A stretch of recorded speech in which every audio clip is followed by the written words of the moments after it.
दादी जब पूना में रहती थी उस समय दादी महाराष्ट्र की इंचार्ज थी जी।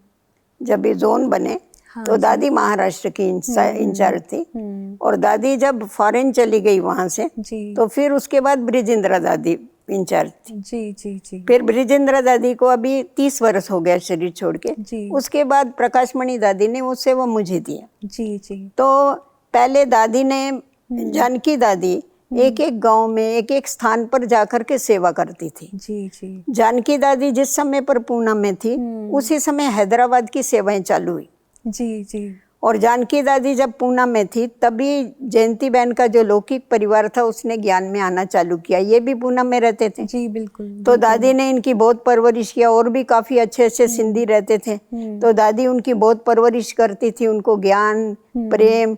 और दादी फराग दिल होने के कारण उनकी स्थूल रीति से भी परवरिश करती थी। जी। तो दादी ने उनके अंदर इतना अच्छा बीज डाला था जिसका फल आज हम देखते इतनी बड़ी फॉरेन की सेवा हुई। जी बिल्कुल। तो दादी ने समझो आंध्र की सेवा का भी बीज वहां से ही डाला। उसके बाद फॉरेन की सेवा का भी बीज उसी ने ही डाला। जी। और फिर उसके बाद बाबा ने उनको ही निमित्त रखा वहां फॉरेन के लिए। और हमने देखा दादी को जब भी दादी पूना से ही सीधा गई फॉरेन में।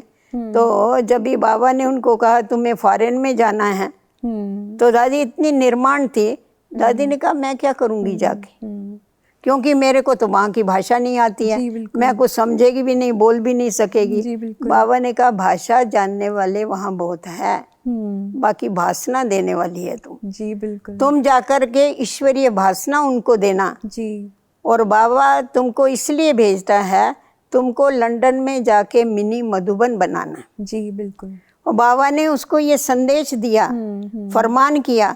और हमने जब लंदन में जाके देखा तो हमको ऐसा लगा जैसा हम मधुबन में ही बैठे। जी। वहाँ की जो दिनचर्या, वहाँ का जो सब रहन सहन, वहाँ का जो व्यवहार, जैसा मधुबन, एकदम डिक्टू मधुबन की उन्होंने कार्बन कॉपी बनाई। जी बिल्कुल। तो हमने देखा कि बाबा ने जो कहा वो दादी ने करके बताया।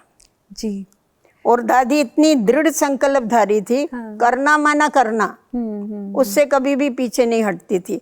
इसीलिए उनके दृढ़ संकल्प के कारण उनकी वाणी में शक्ति थी। जी।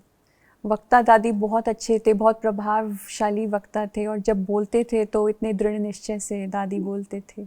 परंतु सिर्फ वक्ता नहीं थी वो प्रैक्टिकल जीवन वाली थी। जी बिल्कुल बिल्कुल। दादी के अंदर त्याग, तपस्या, सेवा ये जैसी क्या कुट कुट के भरी हुई थी। जी। हम देखते थे ना, दादी का जीवन ऐसा था एकदम सादा, सादा और सिंपल। सिंपल होने के कारण वो सबके आगे सैंपल रही।